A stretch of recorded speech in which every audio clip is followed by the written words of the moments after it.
You ask Tiger to calculate. This deals with linear inequalities with one unknown. The final result is b equal or greater than 38. Let's solve it step by step. Remove the ones.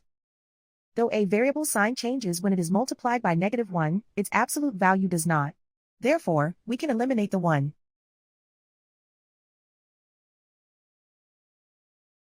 Group all constants on the right side of the inequality. Add 62 to both sides.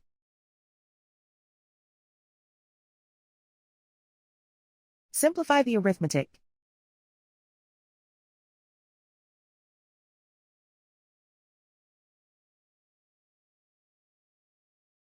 Convert the b into a positive number.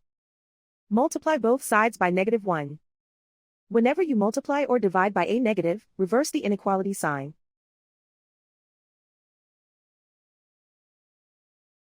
Remove the ones.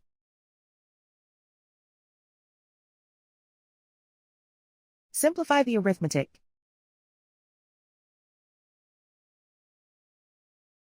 Plot the solution on a coordinate grid. And so the final result is b equal or greater than 38.